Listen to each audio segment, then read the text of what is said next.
versus OG.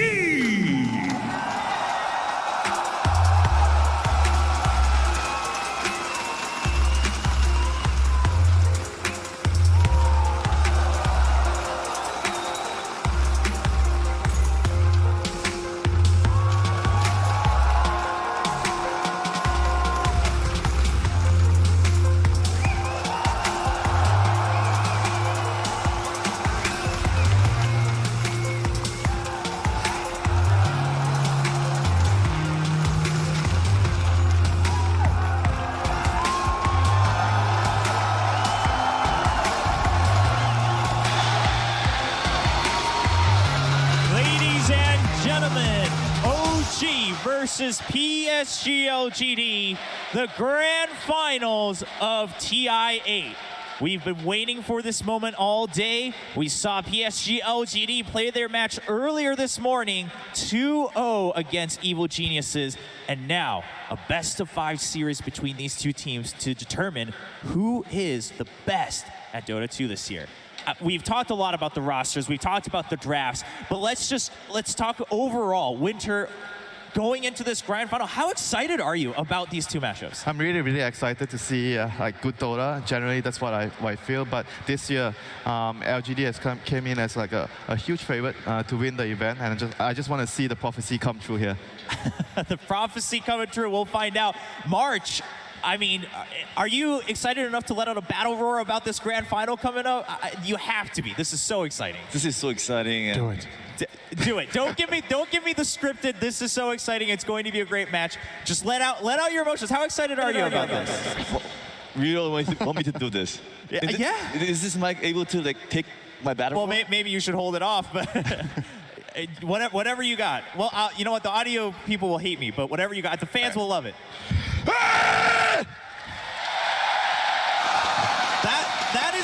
That's what we're all here for in the stadium. Sin, how excited are you for this? I'm excited too. No, don't give me that. We all know what's burning inside, Sin.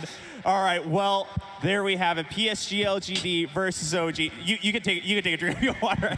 We put you through a lot for that one. But we've got a grand final coming up. Best of 5. We talked a little bit about the draft. Obviously, game 1, probably not going to see anything too crazy, I would think.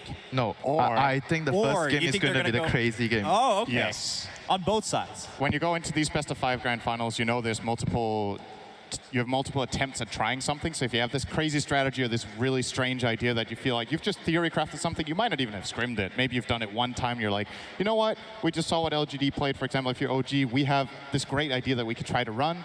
You try it in game 1. Throw out a curveball, see how it goes. All right, test the waters a little bit.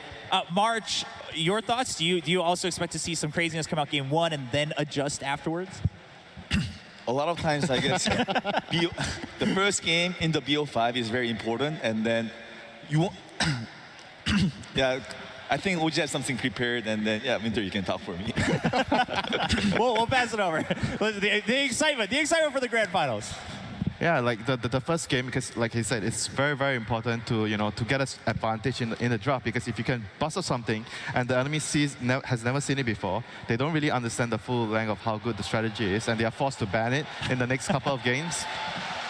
Well, on screen we see OG definitely getting ready, looking relaxed, making sure all the players are relaxed. Any help you can get as a player. Yeah, I mean, we just talked about that, right? Any help you can get, all the staff, all the resources they have.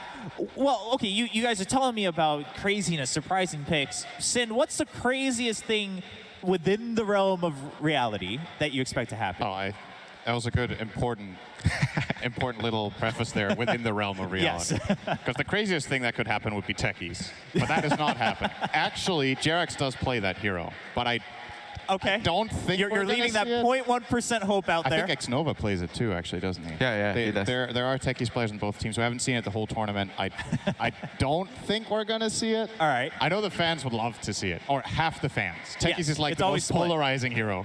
Either you love it or you hate it. I mean, you think about how the meta is being played. He's a support, you can secure the lane, and you have a strong presence in the team fight. He actually fits the bill of how the supports play right now. You're both gathering so much love and hate game at once, Winter, by just trying to justify the techies pick.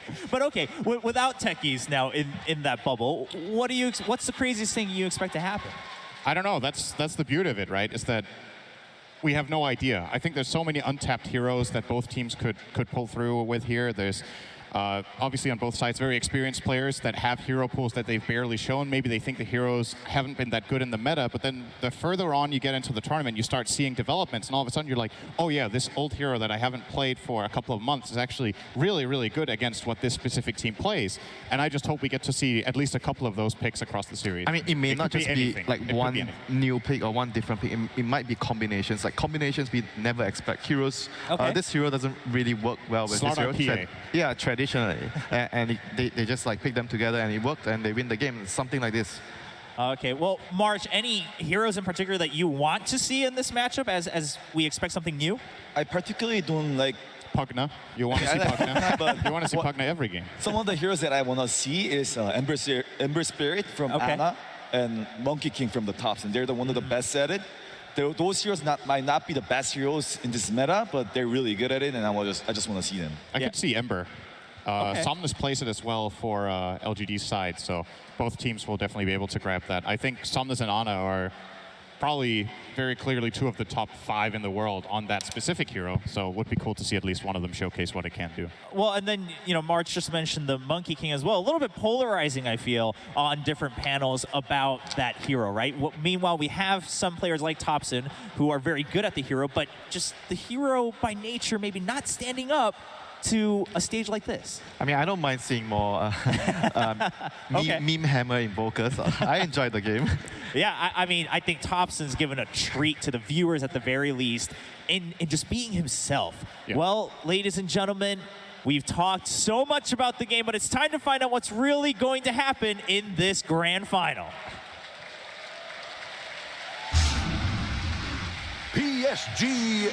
PSG.LGD versus OG. Grand Finals, Game 1. Best of 5. We kick it off with game 1. OG battling all the way through the upper bracket, defying all odds and all predictions as they awaited their opponent, and it's none other than a rematch against PSG.LGD. The draft for the first game going underway, and we'll find out what have these two teams prepared both against each other and for all of us to see. Game number 1, OG, as we've been taking a look at their booth, they've just seemed like themselves as they have every other game. Perhaps a little bit more nerves, but keeping each other company. PSG.LGD also seems pretty eager after their victory against Evil Geniuses, obviously running with that momentum within the same day. The guy we see in the shot, QQQ, playing an instrumental role in LGD's path to this grand finals. I believe this is the only coach that truly just does the draft for his team, at least in this matchup. I'm not sure across the tournament there might have been one other. Other Chinese teams do that. Like Mikasa does it for VG. But yeah, there are not many coaches that like control full control of the draft.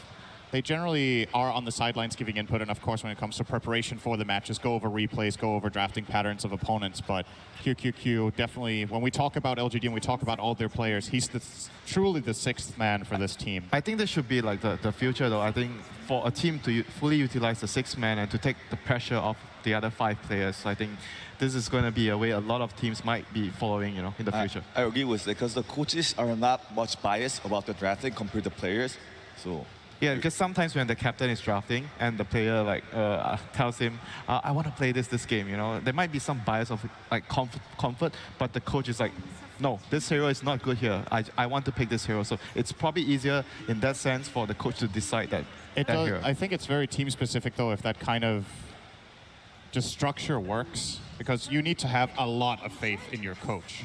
In order to just full on give them complete power over the draft, you need to feel like, okay, even if your coach isn't playing at the same level you are, isn't playing as much every day, that they understand the game as well as you do. And I think that's something pretty unique right now to the Chinese scene, where they give more credit to the coaches in that drafting position. Or maybe that's saying it the wrong way. Maybe both scenes give even credit to their coaches, but they just utilize them in a different way.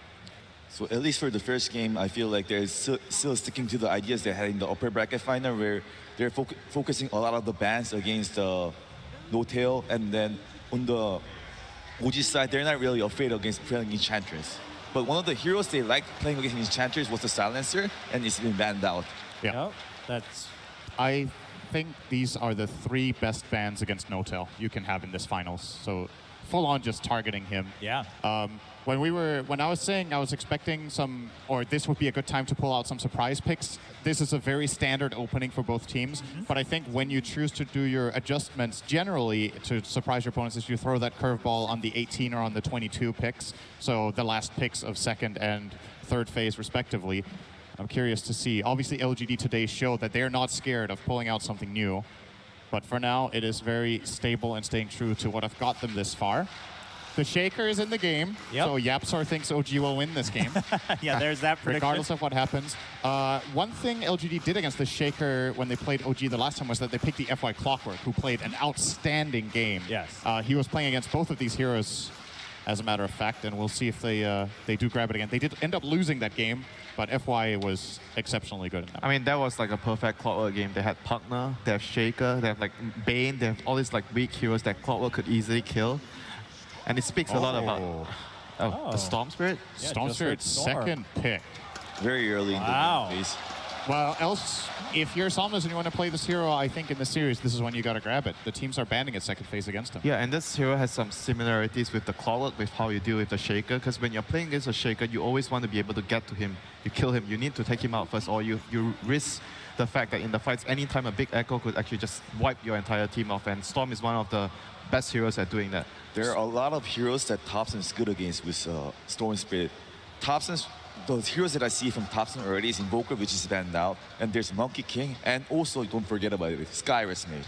Thompson seems crazy with that hero. I haven't seen that hero in this tournament from him yet, but when you see that hero, that's the kind of pick that is the kind of pick that OG could go for in this. And we did see that being banned against OG the last time they met when Storm Spirit was picked. So obviously PSG.LGD well aware of that. We'll see if they use one of their bans for it.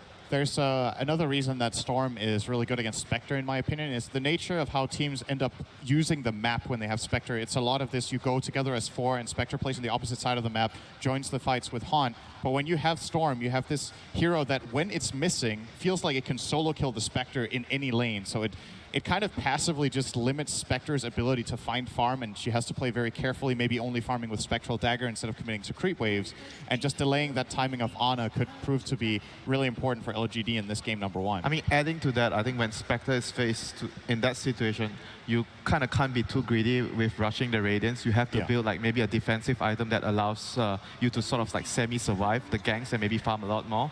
So I think that would be the adjustment that the Spectre can make this game. Skyreth Mage ban. Yep, there we go. Comes out once again. PSG.LGD very aware of what Thompson is capable of. The last time they also ended up banning out the Monkey King in the last phase as well. So I guess a safe pick for the OG side is maybe the Lina. Lina is pretty good against Enchantress and Storm overall. And because they also have the last pick, right? So it can also be swapped out with Jerax. But actually, Jerax is playing most likely the Earthshaker, right? Yes, I think Jerax will be put on this Earthshaker, and I think what OG will do is they will pick No-Tail, his hero now, looking for something like perhaps the Bane to come out from him in this situation. A lot of his heroes have been banned. And the reason is, even if Lina is good, I think you want to conceal the mid pick. You already know the mid matchup. This Storm will be going mid for Somnus like 99%, unless he's absolutely forced away from the lane. So if you can get a little better read on seeing perhaps one extra core or one key support, it's unless No-Tail sees a fantastic option for him to save his support for later, I do think we will see him grab it now. He doesn't look too confident right now, though. Don't think he expected the Storm. No, I think that caught them off guard. You saw Jerax chuckle a little bit when it happened, though. So. I mean, they do have like a lot of lockdown for him, so it's not like, oh, Storm is picked and we don't have really enough stuns to deal with him.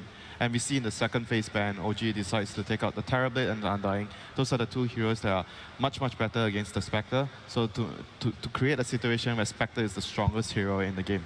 But I also want to, like, there's Storm Spirit is a problem as well, but I think it's very important to make Enchantress useless somewhat.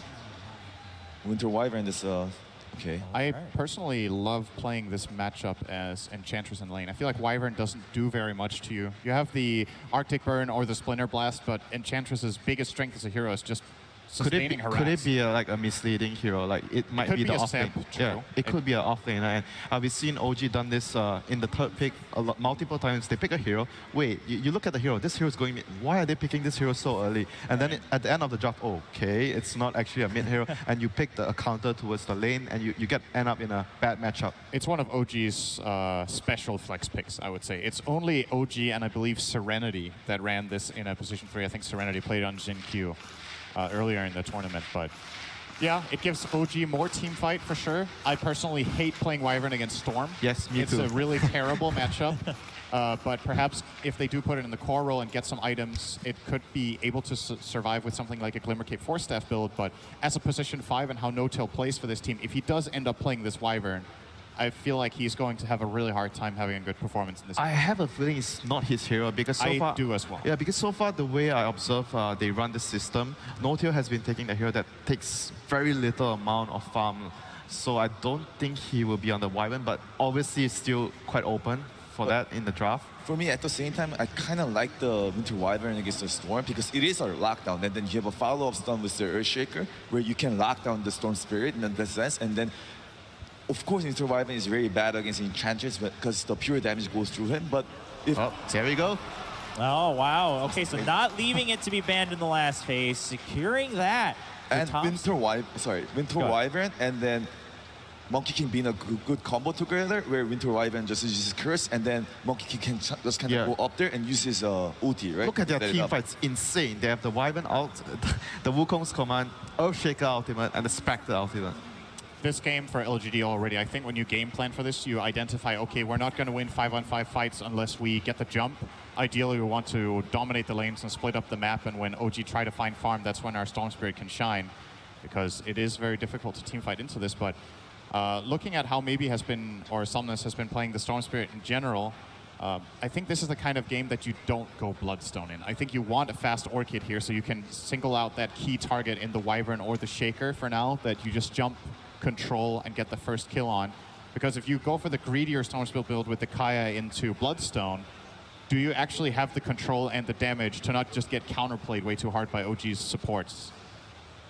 Yeah, I agree. I think they have to kind of like play more conservative. They have to try to, buy items that will allow them to create space to drag the game. That's what they want as a Storm. So this Elder Titan is going to buff up a lot of the magic damage that the Storm and CM is going to be doing. It does give them some sort of like team fight. It gives them disengage, I would say. That if there is this curse play into Monkey King ulti, it's really good to, if you can just land this stomp from Elder Titan and just disengage.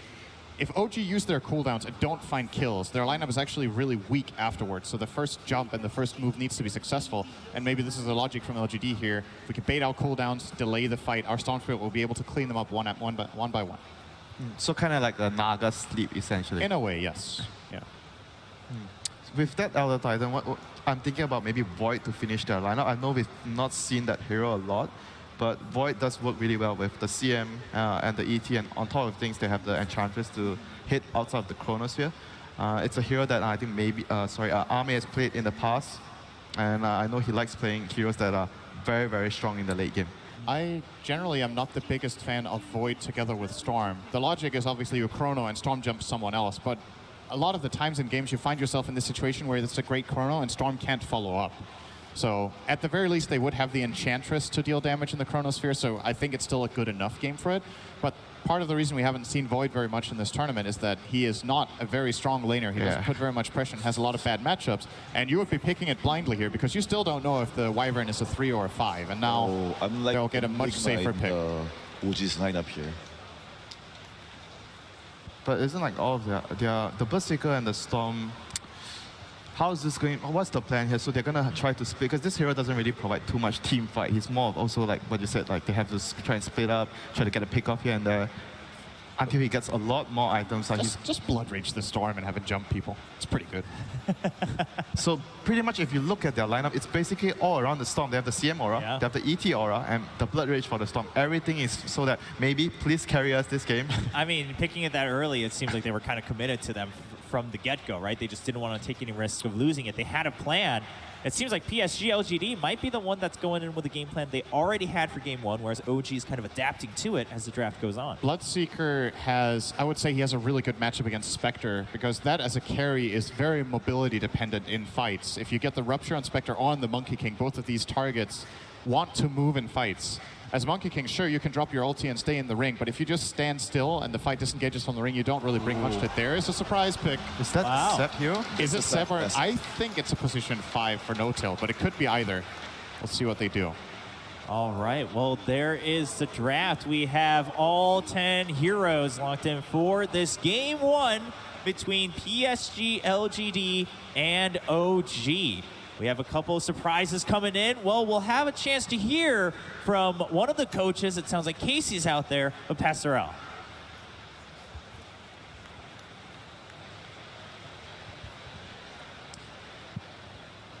I found him. All right, you got your papers. Yeah, there are 4 this time. 4 this time. Yeah, yes, I wanted one, but he didn't want in the boot, so he tricked me. You've been tricked. Yeah, well, he's going to use it later. It's okay. So the draft is fine. I mean, the team is happy with what we picked. I have no story today because I slept like a few hours.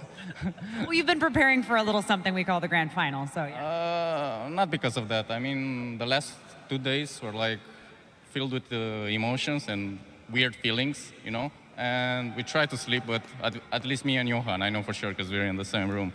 And it's hard, you know, you try to go to sleep and you just can't, and then it's morning, and then you have to play to do stuff, yeah. Are you feeling pretty confident based on the draft we just saw? Yeah. I'm very confident when all the players like agree on the draft and they're like happy, because it's like it's about teamwork, and even if, let's just say we are a little bit outdrafted, it doesn't matter that much, because we showed like many times that we can come back if we are like chill, we do the proper plays. Seb is like making all the team be okay, not to go like emotional and stuff. So yeah, I am confident in them. Good luck. Thanks a lot. We will see.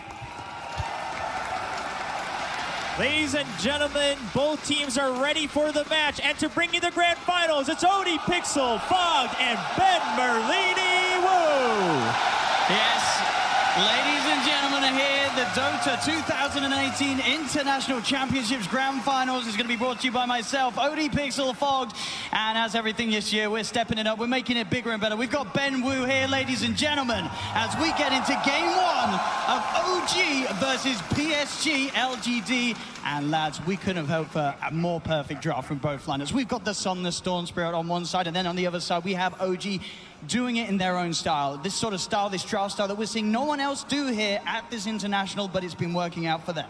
I'm just happy we have some nice late game drafts that could potentially play out, right? We've got the Storm Spirit on Somnus that can go super late. We've got the Spectre as well.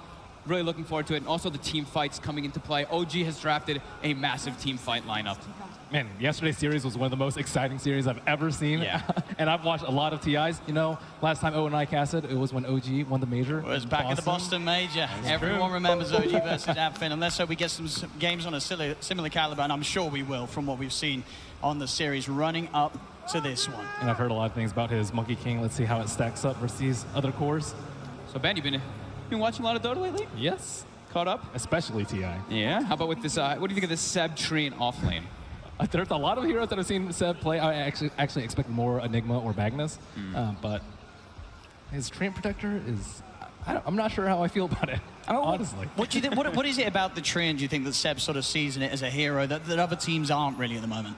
He plays it a lot of just lane pressure. I think the last time we saw him play, he didn't go the Nature's guys. He actually goes for just having the Leech Seed as well as the Living Armor to help his lanes. And Jerax. Just not quite there. Not going to get it this time, but a good shot there for Jerax.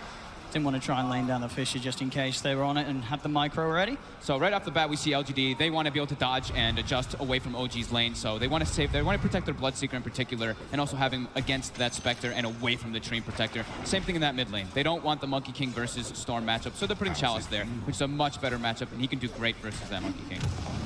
It'll be interesting to see how well Thompson plays it. As you could imagine, this hero that we know, he plays in all these pubs. He's been bringing it out here time and time again at the International. You can imagine he's probably played his fair share of matchups, so should be used to the Enchantress, and we'll see how well he can do here, as he has had some incredible games recently on the last couple of days here at the International. Yeah, Monkey King's not the most super popular in the mid lane, but for Topson, you know, he plays all those weird ones, and he plays them just to the point where you can pick it despite it not being top tier. Yeah. Hero that we have not seen win a whole lot, though, right, Owen? I think me and you saw at least 2 or 3 that did not have a good game. It feels it's one of those heroes that can absolutely sort of crush the mid game, get this insane amount of kills, and indeed they're going for the kill. He's blocked in by Jarek's vicious. Somnus trying to lay down the remnants. Seb's got to be careful. Has to step away to make sure he doesn't get caught out by the Storm.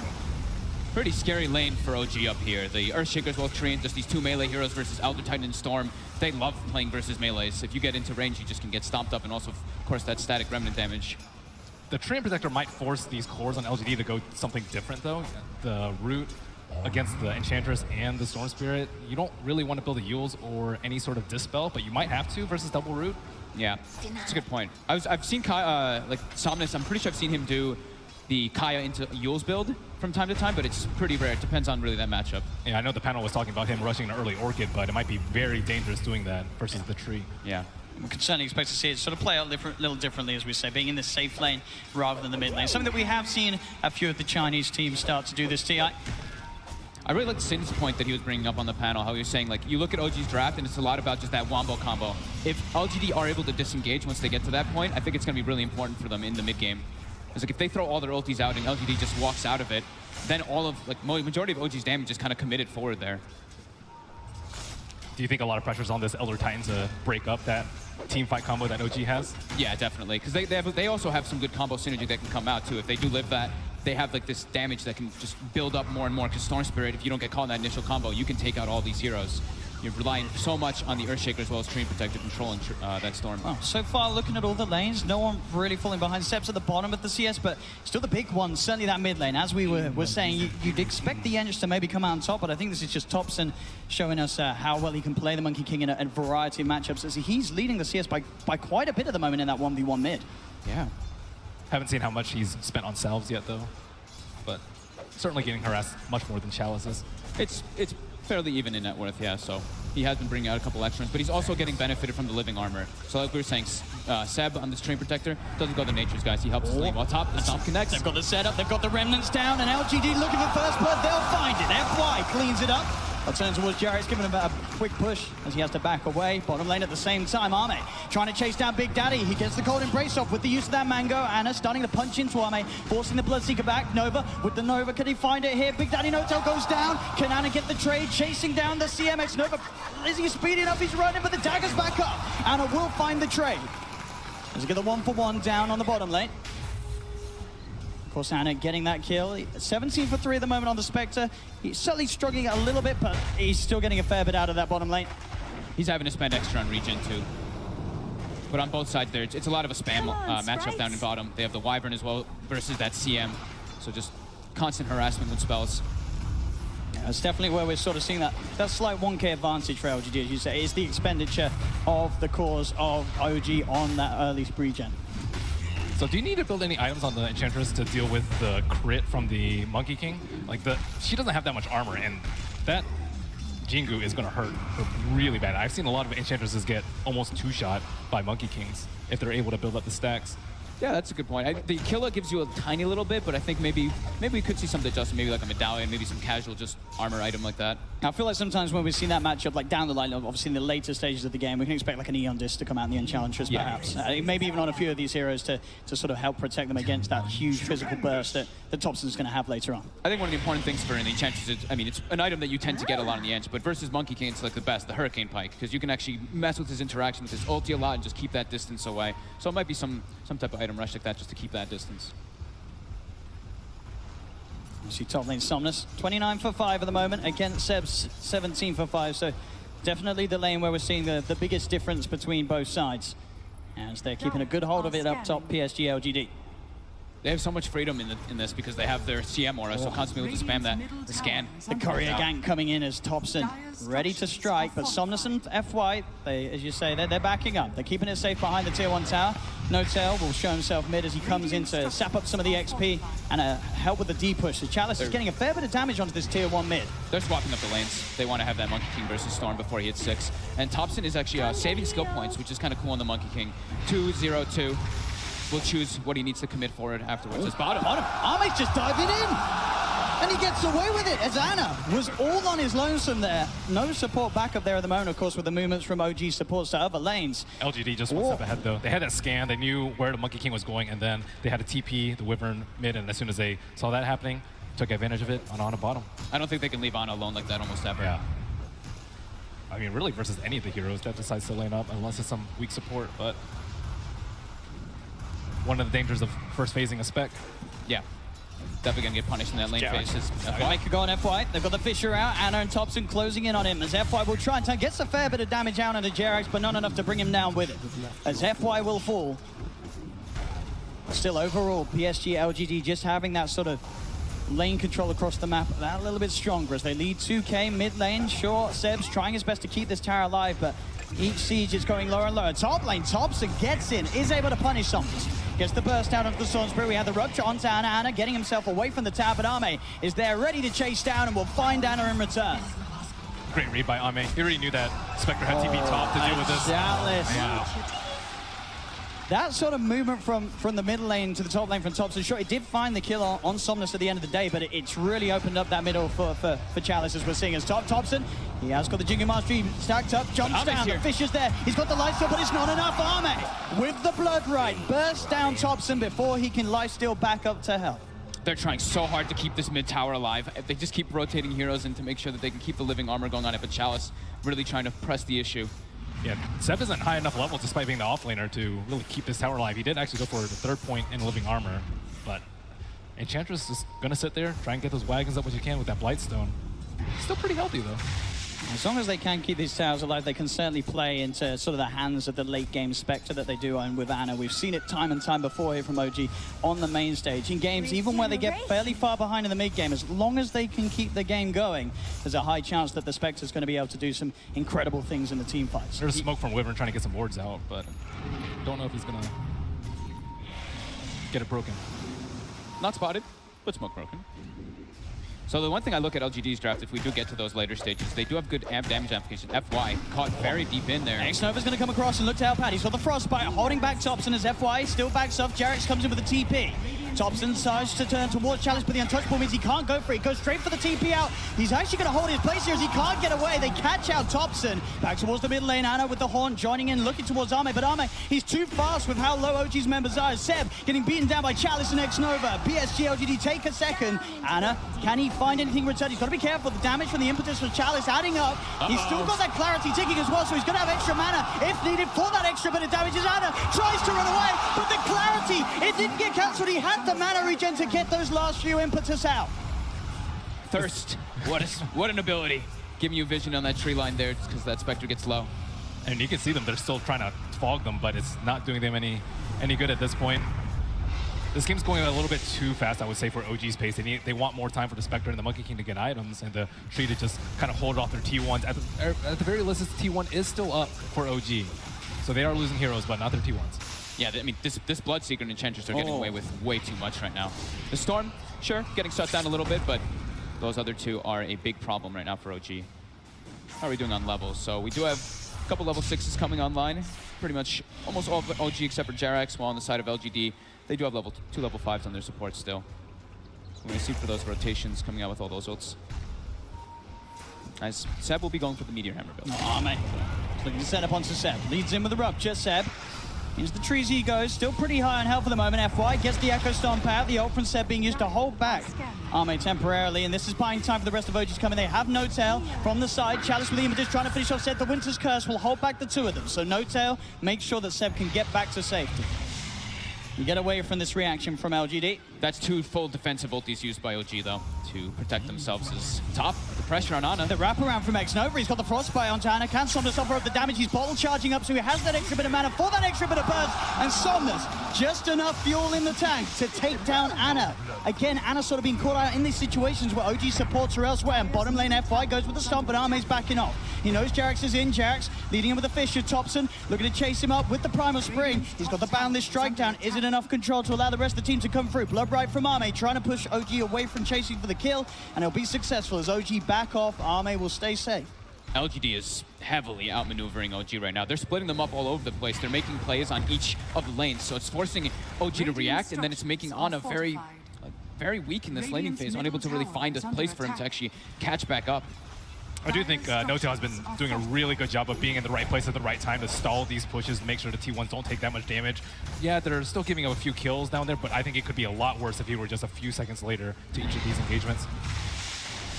It's a bit of a Racing onto Chalice, unlikely. But between the two of these heroes, they have the damage to bring him down at the moment, especially with X-Nova around. Jax has got to be careful. Takes a bit of heavy damage there from the Impetus. Does also have Seb in the tree line. They're going to try and set up, but they're walking with the Echo Slam. Do they have the burst? Anna comes in with the Spectral Dagger. Is it enough, though? Chalice, he's got the Untouchable. He's going to survive. He's still alive for now. Chalice, he's running. X-Nova with the Slam. Seb, he's in with the ult. They get the kill. X-Nova's ult's going to be cancelled straight away by Jax with the Fisher. X-Nova tries to TP out, but OG, they'll set up for the double kill. They get the kills in the middle lane. And Thompson gets a kill down bottom on the Elder Titan. And that lead that LGD had, it's been knocked down by a couple of thousand here. Just a 3K advantage for PSG.LGD now after that fight. Chalice feeling himself just a little bit too much there, right? Just walking into the tower. It looked like he was going to get away. I mean, they did commit pretty heavily for that kill, but definitely worth it at this point. Look at that money. Somnus cleaning up a hefty stack here that's going to give him a big jump towards that Kaya. They've been using that stack actually with FY, you know, the Elder Titan that we talk about so much. That's how you really enable that hero in the laning phase, to stack up that hard camp, use it for your spirit, and then they have the Storm to farm it. Thompson's been doing a pretty good job of keeping it in network too, because he's kind of the one that has to run around and make a little bit of space for the Spectre so he can haunt and get some kills, but he's still number 2. He's very close to having the full Echo Saber done, so he's going to almost be sort of guaranteed to get up the Jingu Mastery stacks in each of the fights and get that burst heal off with the Boundless Strike. But I think that's just like the best build that you can go now on the Monkey King. So you can just get involved all the time. All the other builds we've seen, like the Battle Fury, it's very slow. And I mean, that's not the meta at the moment. Especially when you have a Spectre. Yeah, especially with that. So they can chill for a little bit, wait for their ultimates to come up. I would say OG are way more ultimate based, so you know you want to fight in those 2-minute rotations and just use Winter Wyvern and your Treant to stall out those T1s until those ultimates are up. And if they don't want to fight, you're okay with farming because I think you have the better late game right now. It's tier 1 mid, pretty much back up to full. The power of the Treant Protector. That is, I mean, that was down to like 100 HP at one point from that 5-minute wave from the 5-minute catapult. They threw enough bodies. Yeah. Worth. Definitely worth it. That tower is, we say, like the most important tower to defend, especially when you're playing with the Spectre lineup, so you can farm your jungle, have access. See PSG.LGD wanting to make a move up here. They'll scan out in the trees. They know that Notel's in, but he's one of the trickier kills to get with the Arctic Burners. He does start to retreat. Nova looking to come across, but he's already back by the tier 2 tower. Notel will be fine as PSG.LGD desperate to sort of make a play around here as they have those 3 observer wards down. You do see him actually as Notel sort of comes back in actually as the Arctic Burn ends. They're still very hesitant though. The Winter's Curse out on the side. Jerax, can he set up onto FY? He's got the Enchant Totem. Chalice is coming in though. OG have to be careful as the Impetus start flying out towards the Earthshaker. Jerax taking a lot of damage here. They try with the Earth Splitter, but it won't quite catch him. The heal there from Notel with the Cold Embrace, keeping Jerax safe as well. They're just trying to stall these towers as long as possible.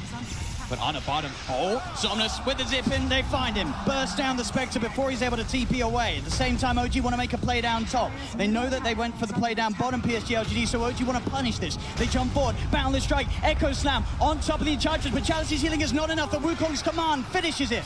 He can't out-heal that amount of damage. Arme has turned up to the fight. On the side, Thompson cleans up a second. Double kill for the Monkey King as he finds X-Nova on the Crystal Maiden. They have surprisingly good catch on the side of OG. I wasn't able to expect them to get that many kills, but they're really good at setting up with the Wukong's command. Long zip. Awesomeness. In he goes onto Jerax. The Cold Embrace there from Notel though. Thompson with the Boundless Strike holding back Somnus. They've got the Enchant Totem. They've got good control for the sleep from FY onto Thompson. Stops him from getting the Jingle Mastery. Tags up Somnus to the side. Looks to Jerax. The fish is down, but Notel sort of blocked him with FY. They're still trying to get for the horn. Somnus went too deep. He gets punished.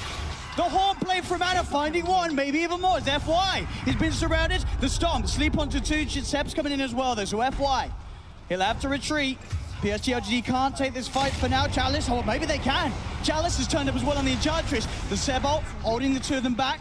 Anna and Jerax backing away. Seb, he's being looked at by Arme and Chalice. He'll go for the TP out in the pit. He'll be safe. And they can't cancel this. They get out. PSG.LGD still maintaining the lead. They're trying to chase down Anna. And they've got him. X-Nova with the wraparound. They didn't expect the CM to be there, OG.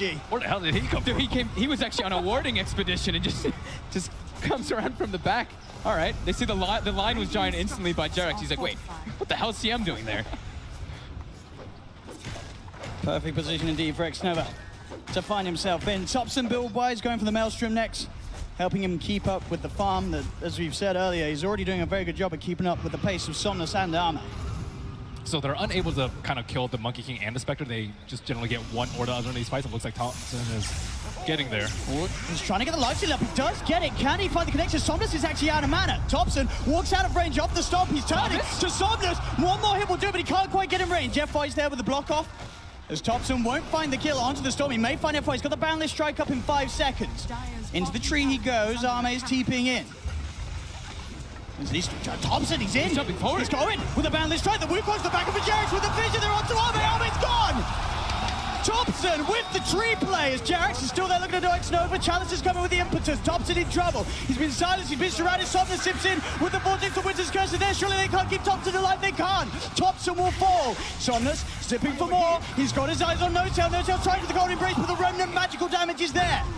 PSG.LGD get the 2 of them at the end of the day. They're responding so quickly. They know that OG's draft is just very ulti dependent. They're just keeping the moves going. As soon as those ultis come out, they don't care. They just bring more and more numbers. They know that Ana doesn't want to get involved in too many of these fights. If he doesn't have Haunt up, there's no way he's going to come. So I think Thompson made way more out of the situation than he could have. Almost killed maybe. And still, he got a core kill at the end of the day. He did. And they've got the blink on the Earthshaker now, So that sort of combos we saw that was already pretty impressive with Jarex just being able to offer the lockdown of the Fissure from outside the Wukong's command. Now he can actually get in there, offer that increased amount of chain stun that will allow time for the Wukong's command and Thompson as the Monkey King to get his damage out in the team fights. My slight concern for OG is that they don't have these 3 cores that are farming, because you see the Treant Protector, he's actually almost same net worth as the other Titan. So it's going to be like Jarex who has to really pull it up and just get a little bit more of that gold for his team. They're really dependent on seen the full strength of their team fight, though. They have the root and the Wukong's command. If both of those come out when he has some stacks up, it's going to be really nasty for LGD before they get their BKBs. And they have good ways to set it up, right? They have the Winter's Curse and the Treant ulti, so. Right now, it's usually 4 of them fighting, 1 of them farming, and then someone else dies and kind of repeat, but sooner or later, they're going to have to group up. Well, they're hunting for Ana. X-Nova goes for the vision. Somnus zips in. The horn will be popped. Ana's out of there. He's jumped over towards the mid lane, but Chalice is there as well as Arme. The rupture, the impetus. A boundless strike comes out, but it won't save him from the blood right. Arme gets the kill on the Spectre.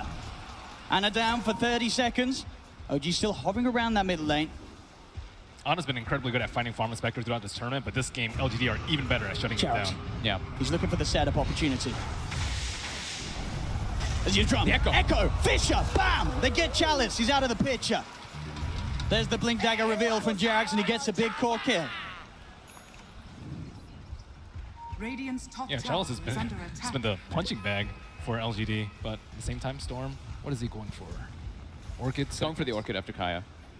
Not going for any type of defensive, just going to depend on his teammates to try to really bail him out of the situations, in particular FY, as the panel had mentioned, for that disengage. Radiant's bottom tower is under but yeah, attack. I wish I could just count all the ultis that Chalice has eaten already in this game, and it's only not even 20 minutes in. I'm sure they'll switch off once the other cores get BKB. I'm not sure if maybe he's going to get one next, but I would probably think so with his first 2 offensive items. He's caught out No-Tail, out in the river, all alone. X-Nova there too, caught embraced by some time, but the ult comes out from X-Nova. Not messing around with No-Tail. There's some ice-on-ice action, brings down the Wyvern. He's got a Shadow Blade. He seems to know exactly where Thompson is too. Doesn't have a Quelling Blade. Quelling, oh, he's bought it. He's bought it now. He bought one. He bought one. He's looking for the right tree. There's Thompson. He's going to go for it. They've got the jump. Jarex with the control again. Chalice, the punching bag in trouble as the Wukong's command gets the final hit. The Earthsplit is coming out, but Thompson keeps himself to the side. He has been silenced by the blood right Arme. Looking towards him. The rupture down on Thompson as well. Thompson has the living armor. It gives him the chance to turn. Get the Jingle Mastery stacks up. He hasn't got boundless strike there for 7 seconds. The Fissure from Jarex buying him time. Thompson life stealing up as he hits the creeps. Arme with the Shadow Blade looking for the kill. Somnus! He's in! Thompson's still alive though! The Winter's Curse on his back, and Thompson gets the life steal, but he still goes down. Thompson will fall. Somnus still with man in attack, ready to play around, zips across, gets Jarex as well. Now looks towards No-Tail. He's got enough mana for one more remnant. No-Tail turns with the Splinter Blast and the wraparound for Zeb. Looks for the blood shot. Somnus zips back defensively.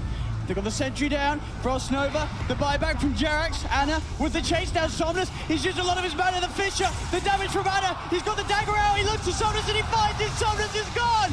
No tell. Burst down by the block right. Jarek's an adder. They're looking for more X Nova. Enchant over Jarek's. Holds him in place. One more right click will do it. And CM falls.